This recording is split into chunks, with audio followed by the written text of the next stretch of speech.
తర్వాత మూడో విషయము, విశ్వాస భ్రష్టులు అవడానికి కారణాలు ఏంటిది? విశ్వాస భ్రష్టులు అవడానికి కారణాలు ఏంటిది? అర్థమవుతుందండి. విశ్వాస భ్రష్టులు అవటానికి గల కారణాలు ఏంటిది? మొట్టమొదటిగా మత్తయి సువార్త ప్రియమైన బిల్లారా 24:9-10 వరకు చదువుకుందాం. అందరూ పరిశుద్ధ గ్రంథాన్ని తెరిచి. ప్రియమైన బిల్లారా, విశ్వాస భ్రష్టం అవడానికి కారణాలు, విశ్వాస భ్రష్టులు అవడానికి గల కారణాలు ఏమిటి అంటే, మొట్టమొదటిగా మత్తయి సువార్త 24వ అధ్యాయము 9-10 వరకు చదువుకున్నాం. అప్పుడు జనులు మిమ్మును శ్రమల పాలు చేసి చంపెదరు. మీరు నా నామం నిమిత్తము సకల జనుల చేత ద్వేషింపబడుదురు. అనేకులు అభ్యంతరపడి ఒకరినొకరు అప్పగించుకొని ఒకరి ఒకరు ద్వేషించురు. ఇక్కడ చదవమైన వాట ఏంటంటే, మొట్టమొదటి ఏంటంటే, శ్రమలు హింసలు వచ్చినప్పుడు మనిషి దేవుని మీద ఉన్న విశ్వాసమునే తొలగిపోయే పరిస్థితి ఏర్పడుతుంది. అర్థమైందండి. మొట్టమొదట కారణం ఏంటంటే, శ్రమలు, తమ జీవితాల్లో శ్రమలు, కష్టాలు, హింసలు వచ్చినప్పుడు ఏం చేస్తారు? అభ్యంతర పడతారు.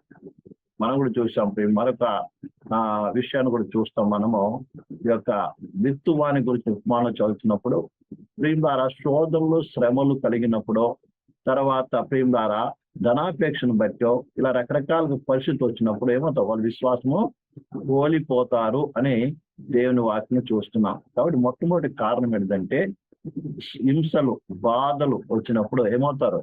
విశ్వాసము కోల్పోయే పరిస్థితి ఏర్పడుతుంది. రెండోది, ఇది 24:11 చదువుదాం.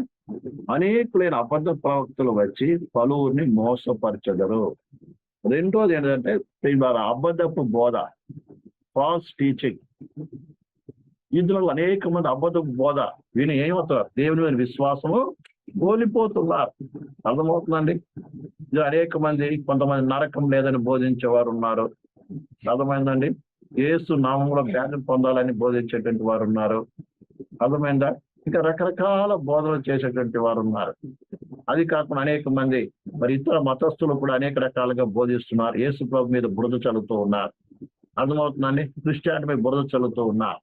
ఇలాగ అనేకులు ప్రియులారా, మరి క్రైస్తవులు అనబడిన వారు క్రైస్తవ బోధకుల ద్వారా కావచ్చు, అలాగే అన్యుల ద్వారా కావచ్చు, ఏ రకంగా అయినా సరే ప్రియులారా అబద్ధపు బోధ, అనేక మంది అబద్ధ ప్రవక్తలు కూడా ఉన్నారు. ఇందులో దేవుని కంటే ఎక్కువగా తాము గొప్పవారిగా చూపించేటువంటి వారు ఉన్నారు. దేవుని మీద ఉన్న విశ్వాసం ఏమవుతుంది తెలుసా? మనుషుల మీదకి వెళ్ళిపోతుంది.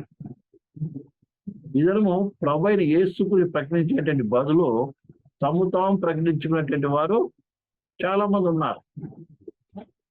ఇట్లా బాగా అర్థం చేసుకోవాలి.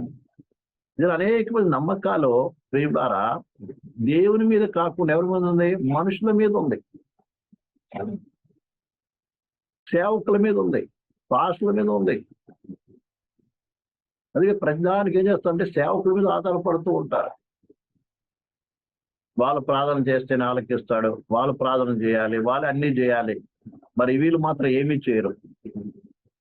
దాన్ని ఏంటండి ప్రియం ద్వారా అబద్ధపు బోధ. ఇలా అబద్ధపు బోధ ద్వారా కూడా ఏమవుతుంది? విశ్వాసం భ్రష్టులు అయిపోతుంటారు. మొట్టమొదటి హింస వచ్చినప్పుడు విశ్వాసం కోల్పోయి తగ్గిపోయేవారు ఉన్నారు. రెండోది, అబద్ధ ప్రవక్తల ద్వారా, అబద్ధపు బోధ ద్వారా ఏమవుతారు? పడిపోతూ ఉంటారు. 4 లూకా సువార్త 3:8-13 వచనం. 8-13. రాతి నేల పడిన వారు ఎవరనగా,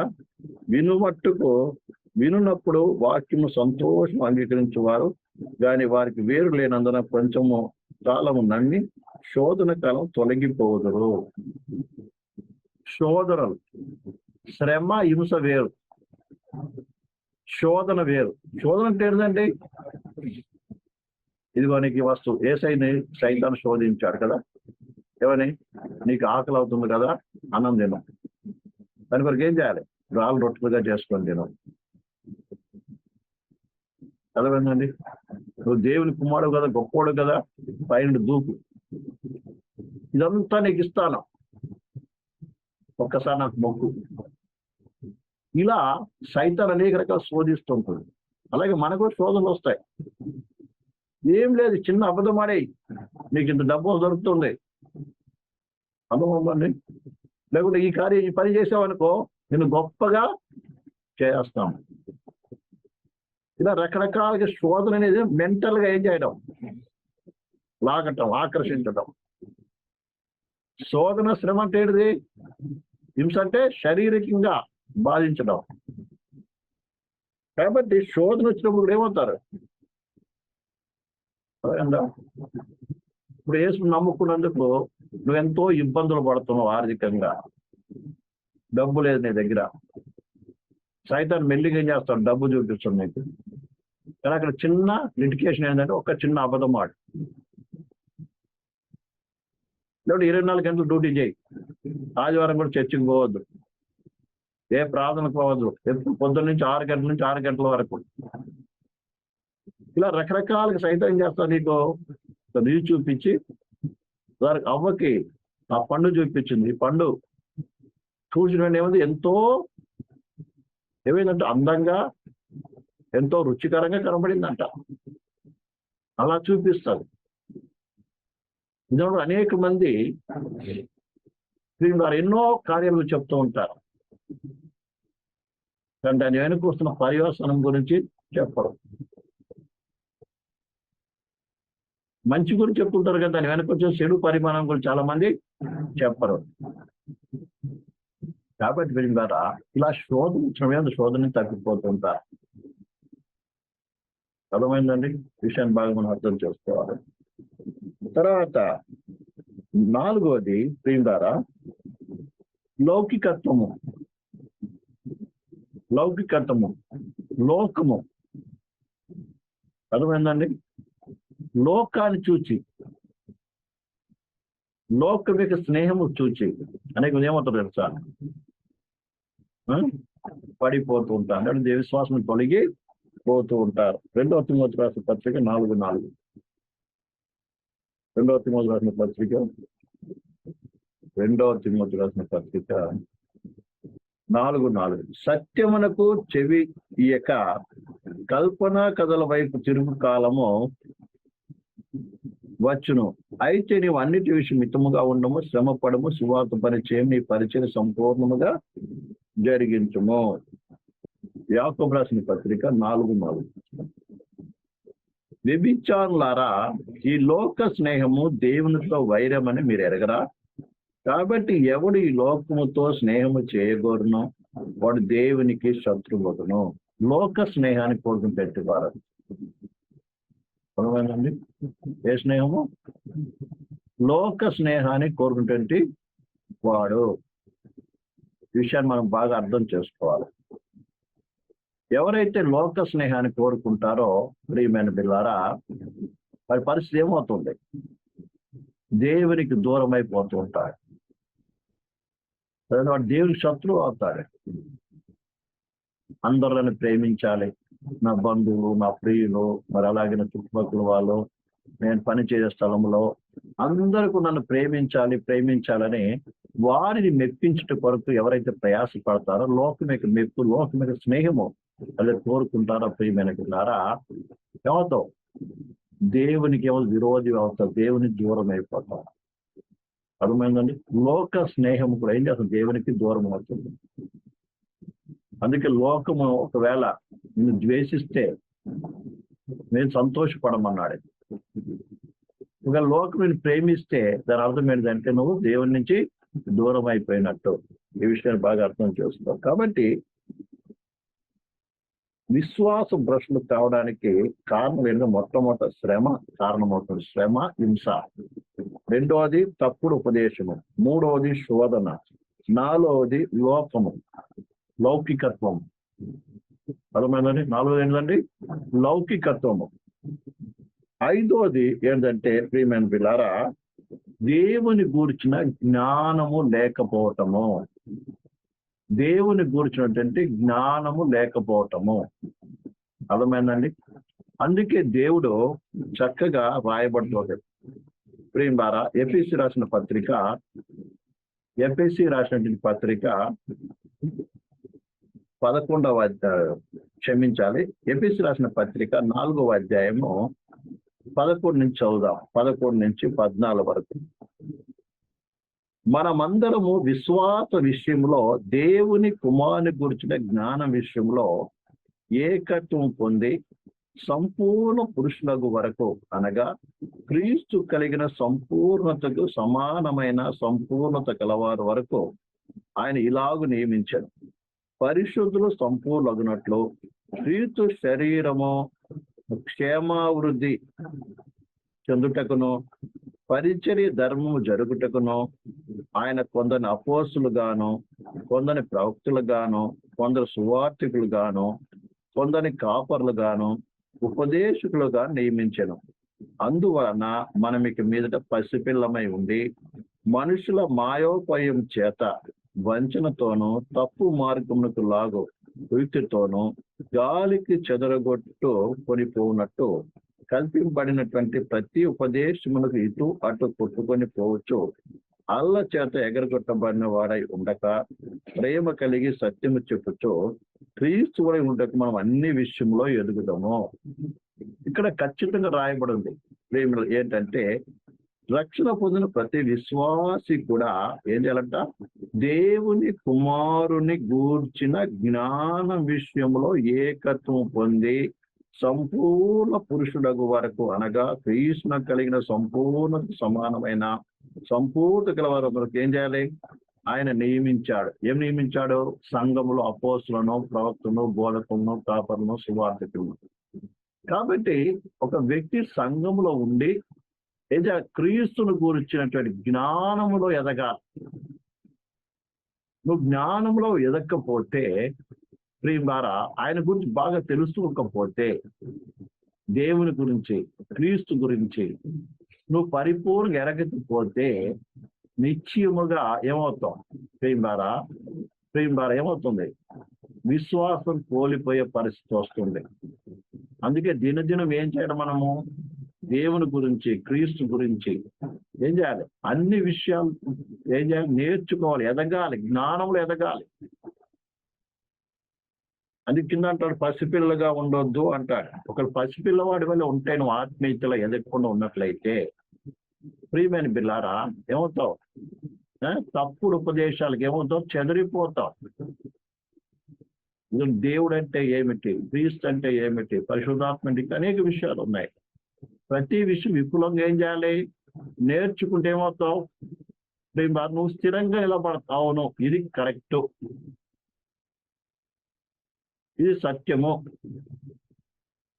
ఇది వాక్యానుసారమైనది అన్నటువంటి విషయము నువ్వు తెలుసున్నట్లయితే, తప్పుడు ఉపదేశం వచ్చినప్పుడు ఏం చేస్తావు? తప్పిపోకుండా ఉంటావు. అర్థమవుతుంది? ఇందులో అనేక రకాల తప్పుడు బోధలు వస్తున్నాయి.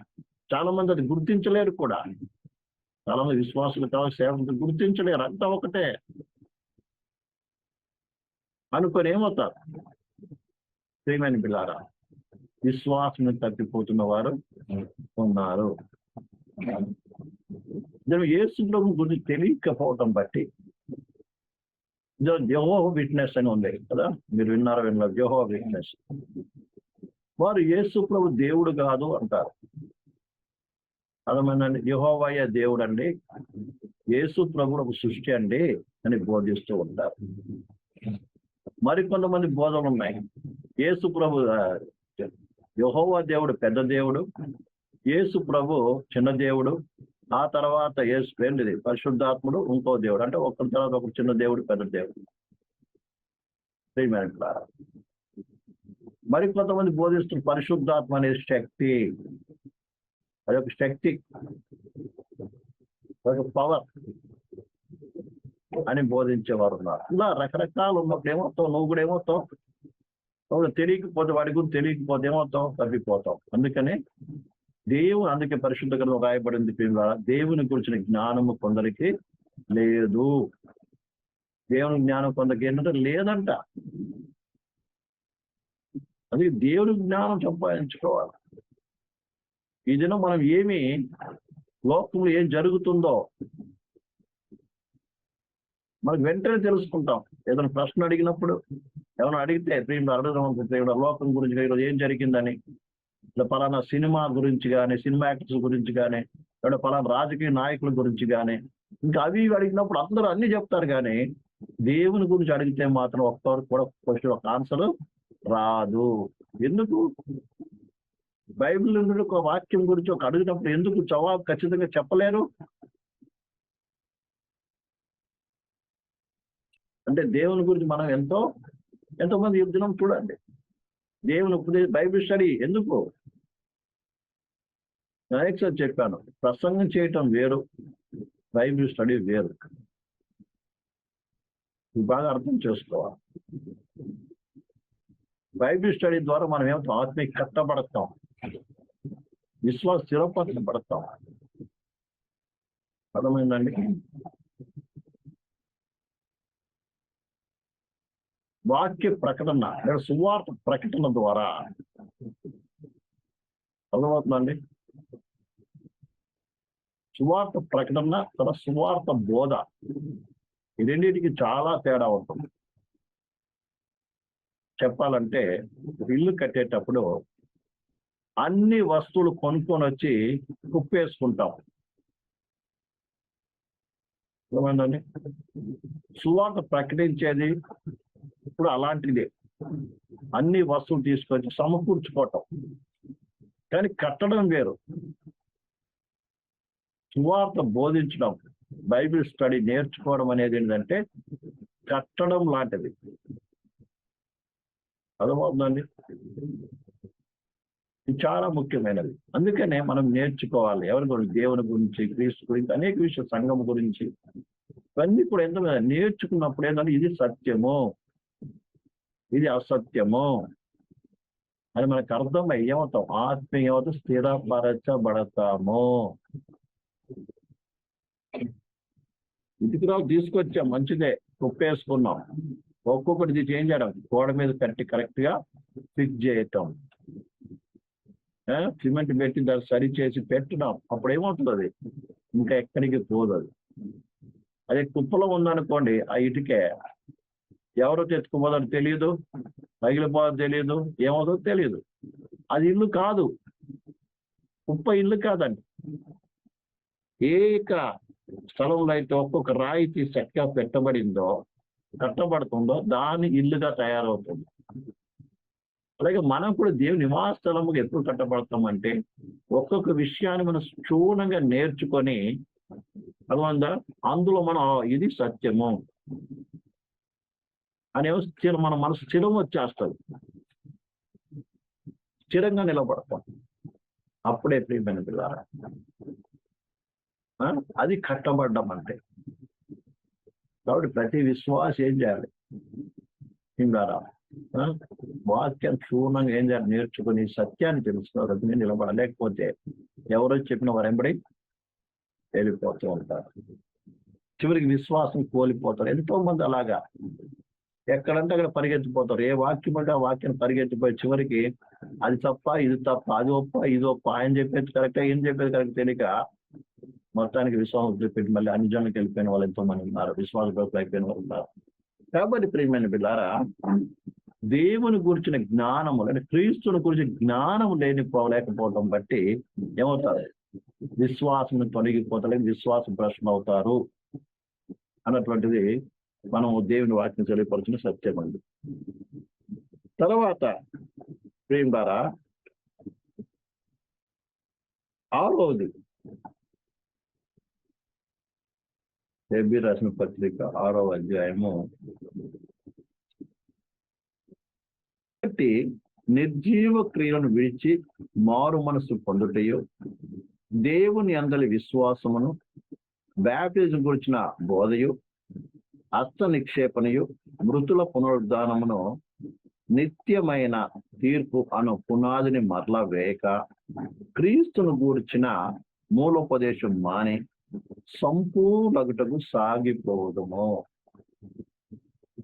ఎవరైతే సంపూర్ణత వైపు కొనసాగరో, అలాంటి వారు కూడా ప్రియమైన పిల్లారా విశ్వాసం తొలగిపోయేటువంటి పరిస్థితి ఏర్పడుతుంది. కారణం ఏంటంటే వారు ఎప్పటికైనా మూలోపదేశమే నేర్చుకుంటూ ఉంటారు. అంటే విశ్వాసం గురించి, మారు మనసు గురించి పదే పదే మారు మనసు గురించి చెప్పాలి.